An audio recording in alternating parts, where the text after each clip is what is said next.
Saudari dan saudara yang terkasih di dalam Tuhan Yesus, marilah kita berdoa. Doa yang diajarkan oleh Tuhan Yesus sendiri. Dalam nama Bapa dan Putra dan Roh Kudus. Amin. Bapa kami yang ada di surga, dimuliakanlah namamu.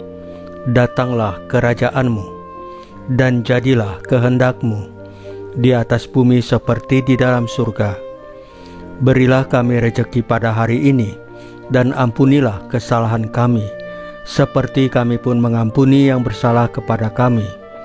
Dan janganlah masukkan kami ke dalam pencobaan, tetapi bebaskanlah kami dari yang jahat.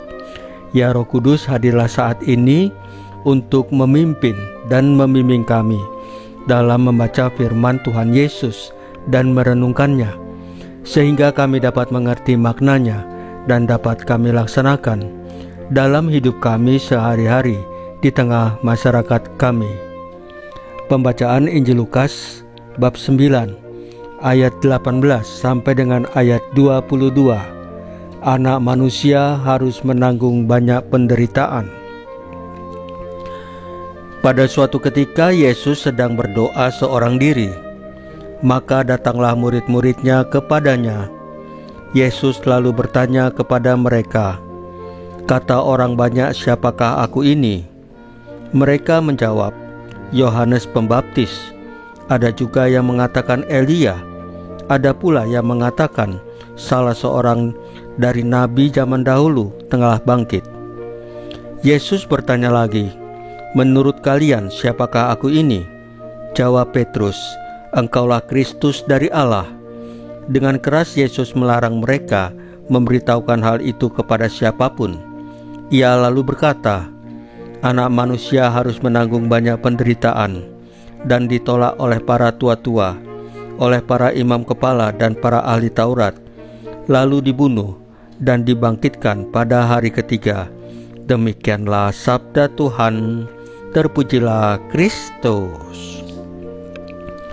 Saudari dan saudara yang terkasih di dalam Tuhan Yesus, sabda Tuhan yang kita dengarkan hari ini menghadirkan suatu kesatuan yang sangat indah antara nubuat Nabi Hagai, doa dalam Mazmur, dan warta Injil Lukas. Dalam Injil, Yesus menyatakan dengan tegas, anak manusia harus menanggung banyak penderitaan, ditolak oleh tua-tua, imam-imam kepala, dan ahli-ahli Taurat, lalu dibunuh, tetapi pada hari ketiga ia dibangkitkan. Inilah inti misteri iman kita, yaitu jalan salib, bukanlah jalan buntu, melainkan jalan menuju kehidupan baru. Nabi Hagai berbicara kepada umat yang sedang kehilangan semangat. Mereka melihat bait Allah yang baru, tampak kecil, tidak semegah bait yang lama. Tetapi Tuhan meneguhkan mereka, "Kuatkanlah hatimu, sebab aku menyertai kamu." Kemuliaan rumah yang kemudian akan melebihi kemuliaan rumah yang dahulu. Janji ini menjadi pengingat bahwa Allah selalu setia, bahkan ketika kita merasa lemah dan tidak berdaya. Lalu Mazmur 43 menyuarakan kerinduan jiwa yang haus akan Allah. "Suruhlah terangmu dan kesetiaanmu, biarlah itu menuntun aku." Doa ini lahir dari hati yang sedang berjuang, tetapi tetap menaruh harap kepada Tuhan. Bila kita rajut ketiga bacaan ini, kita menemukan pesan yang sama, yaitu Allah tidak pernah meninggalkan umatnya. Dalam Hagai ada janji, dalam Mazmur ada kerinduan, dalam Injil janji itu digenapi melalui Yesus Kristus yang menanggung salib, wafat, tetapi bangkit mulia.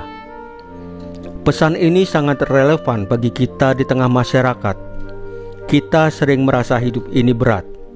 Ada penderitaan, ada penolakan, ada ketidakadilan. Namun iman Katolik mengajarkan, sebagaimana ditegaskan dalam Katekismus Gereja Katolik, bahwa salib Kristus adalah jalan menuju keselamatan. Maka setiap salib yang kita pikul bukan sekedar beban, melainkan kesempatan untuk bersatu dengan Kristus dan mengalami kuasa kebangkitannya. Inilah panggilan kita, menjadi umat yang tidak berhenti pada rasa takut, tetapi hidup dalam pengharapan, menjadi pribadi yang berani menghadapi kegelapan, tetapi tetap berjalan dalam terang Allah, menjadi gereja yang meskipun rapuh secara manusiawi, tetap dipenuhi dengan kemuliaan Allah karena Kristus hidup di dalamnya. Saudari dan saudara yang terkasih di dalam Tuhan Yesus, marilah kita berdoa. Ya Allah Bapa, Engkau meneguhkan umat-Mu melalui janji Nabi Hagai.